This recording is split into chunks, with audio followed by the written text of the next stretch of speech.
जय श्री राधे कृष्णा। बोलिए भगवती दुर्गा मैया की जय। प्रिय भक्तजनों, आज आप सुनेंगे दुर्गा सप्तशती पाठ का अध्याय 3। बोलिए दुर्गे मैया की जय। महर्षि मेद ने कहा, महिषासुर की सेना नष्ट होती देखकर उस सेना का सेनापति चिक्षुर क्रोध में भर देवी के साथ युद्ध करने के लिए आगे बढ़ा। वह देवी पर इस प्रकार बाणों की वर्षा करने लगा मानो सुमेरु पर्वत पानी की धार बरसा रहा हो। इस प्रकार देवी ने अपने बाणों से उसके बाणों को काट डाला तथा उसके घोड़ों व सारथी को मार दिया। साथ ही उसके धनुष और उसकी अत्यंत ऊंची ध्वजा को भी काटकर नीचे गिरा दिया। उसका धनुष कट जाने के पश्चात उसके शरीर के अंगों को भी अपने बाणों से बींध दिया। धनुष, घोड़ों और सारथी के नष्ट हो जाने पर वह असुर डाल और तलवार लेकर देवी की तरफ आया। उसने अपनी तीक्ष्ण धार वाली तलवार से देवी के सिंह के मस्तक पर प्रहार किया और बड़े वेग से देवी की बाईं भुजा पर वार किया, किंतु देवी की बाईं भुजा को छूते ही उस दैत्य की तलवार टूटकर 2 टुकड़े हो गई। इससे दैत्य ने क्रोध में भरकर शूल हाथ में लिया और उसे भद्रकाली देवी की ओर फेंका। देवी की ओर आता हुआ वह शूल आकाश से गिरते हुए सूर्य के समान प्रज्वलित हो उठा। उस शूल को अपनी ओर आते देख देवी ने भी शूल छोड़ा और महासुर के शूल के 100 टुकड़े कर दिए और साथ ही महासुर के प्राण भी हर लिए। चिक्षुर के मरने पर देवताओं को दुख देने वाला चामर नामक दैत्य हाथी पर सवार होकर देवी से लड़ने के लिए आया और उसने आने के साथ ही शक्ति से प्रहार किया, किंतु देवी ने अपने हुंकार से ही उसे तोड़कर पृथ्वी पर डाल दिया। शक्ति को टूटा हुआ देखकर दैत्य ने क्रोध से लाल होकर शूल को चलाया, किंतु देवी ने उसको भी काट दिया। इतने में देवी का सिंह उछलकर हाथी के मस्तक पर सवार हो गया और दैत्य के साथ बहुत ही तीव्र युद्ध करने लगा। फिर वे दोनों लड़ते हुए हाथी पर से पृथ्वी पर आ गिरे और दोनों बड़े क्रोध से लड़ने लगे। फिर सिंह बड़े जोर से आकाश की ओर उछला और जब पृथ्वी की ओर आया तो अपने पंजों से चामर का सिर धड़ से अलग कर दिया। क्रोध से भरी हुई देवी ने शिला और वृक्ष आदि की चोटों से उदगर को भी मार दिया। कराल को दांतों, मुक्कों और थप्पड़ों से चूर्ण कर डाला। क्रोध हुई देवी ने गदा के प्रहार से उद्धव दैत्य को मार गिराया। भिंदीपाल से वाष्पकल को बाणों से तम्र तथा अंधक को मौत के घाट उतार दिया। तीनों नेत्रों वाली परमेश्वरी ने त्रिशूल से उग्रास्य, उग्रवीर्य और महाहनु नामक राक्षसों को मार गिराया। उसने अपनी तलवार से विडाल नामक दैत्य का सिर काट डाला तथा अपने बाणों से धुरधर और दुर्मुख राक्षसों को जमलोक को पहुंचा दिया। बोलिए दुर्गा मैया की जय। इस प्रकार जब महिषासुर ने देखा कि देवी ने मेरी सेना को नष्ट कर दिया है तो वह बैंसे का रूप धारण कर देवी के गणों को दुख देने लगा। उन गणों में कितनों को उसने मुख के प्रहार से ही, कितनों को खुरों से, कितनों को पूंछ से, कितनों को सींगों से, बहुतों को दौड़ाने के वेग से, अनेकों को सिंहनाद से, कितनों को चक्कर देकर और कितनों को श्वास वायु के झोंकों से पृथ्वी पर गिरा दिया। वह दैत्य इस प्रकार गणों की सेना को गिरा देवी के सिंह को मारने के लिए दौड़ा।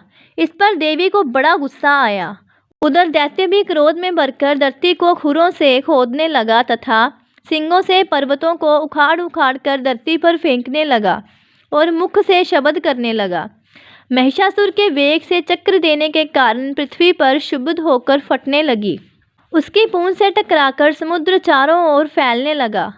हिलते हुए सिंगों के आघात से मेघ खंड खंड हो गए और श्वास से आकाश में उड़ते हुए पर्वत फटने लगे। इस तरह क्रोध में भरे हुए राक्षस को देख चंडिका को भी क्रोध आ गया और वह उसे मारने के लिए क्रोध में भर गई। देवी ने पाश फेंक कर दैत्य को बांध लिया और उसने बंध जाने पर दैत्य का रूप त्याग दिया और सिंह का रूप बना लिया और ज्यों ही देवी उसका सिर काटने के लिए तैयार हुई कि उसने पुरुष का रूप बना लिया, जो कि हाथ में तलवार लिए हुआ था। देवी ने तुरंत ही अपने बाणों के साथ उस पुरुष को उसकी तलवार डाल सहित बींध डाला। इसके पश्चात वह हाथी के रूप में दिखाई देने लगा और अपनी लंबी सूंड से देवी के सिंग को खींचने लगा और गरजने लगा। देवी ने अपनी तलवार से उसकी सूंड काट डाली। तब राक्षस ने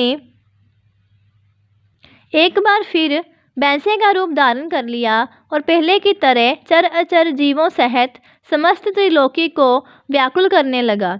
इसके पश्चात क्रोध से भरी हुई देवी बारंबार उत्तम मधु का पान करने लगी और लाल लाल नेत्र करके हंसने लगी।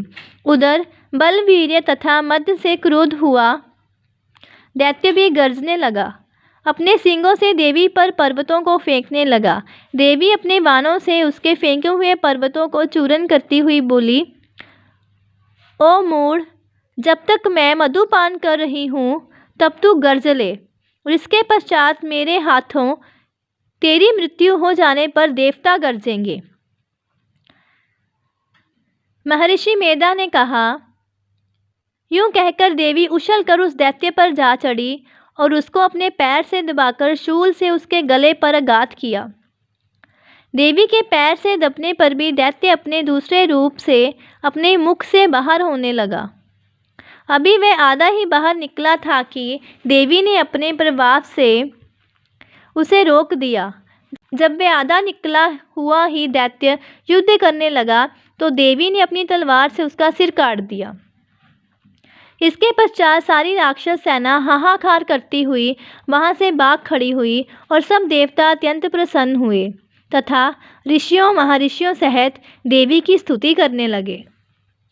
गंधर्व राज गान करने तथा अप्सराएं नृत्य करने लगी। बोलिए दुर्गा मैया की जय। अब सुनते हैं दुर्गे मैया की आरती। आरती जग जननी माँ तेरी गाऊं, तुम बिन कौन सुने वरदाती, तुम बिन कौन सुने वरदाती, माँ किसको जाकर वीने सुनाऊं। आरती जग जननी माँ तेरी गाऊं माँ। असुरों ने देवों को सताया, तुमने रूप धरा महामाया, माँ उसी रूप के मैं दर्शन चाहूँ। आरती जग जननी माँ तेरी गाऊं। रक्त बीज मधु के टब मारे, अपने भक्तों के काज सवारे, मैं भी तेरा दास कहाऊं माँ। आरती जग जननी माँ तेरी गाऊं माँ। आरती तेरी करूं हर दाती, हृदय का दीपक नैनों की भांति, मनुष्य दिन तेरी आरती गाऊं माँ। आरती जग जननी माँ तेरी गाऊं माँ। आरती जग जननी माँ तेरी गाऊं। ध्यानु भगत तुम्हारा जश गाया, जिस ध्याया मैया फल पाया। मैया मैं भी तेरा दास कहाऊं माँ। आरती जग जननी माँ तेरी गाऊं। आरती तेरी माँ जो कोई गावे, चमन सभी सुख संपत्ति पावे। आरती तेरी माँ जो कोई गावे, चमन सभी सुख संपत्ति पावे। मेरी मैया चरण कमल रज चाहूं, आरती जग जननी माँ तेरी गाऊं माँ, आरती जग जननी माँ तेरी गाऊं माँ। तुम बिन कौन सुने वरदाती, तुम बिन कौन सुने वरदाती। मेरी मैया मैया मैं भी तेरा दास कहाऊं, आरती जग जननी माँ तेरी गाऊं, आरती जग जननी माँ तेरी गाऊं माँ। बोलिए दुर्गे मैया की जय। जयकारा शेरावाली माई दा, बोल सच्चे दरबार की जय।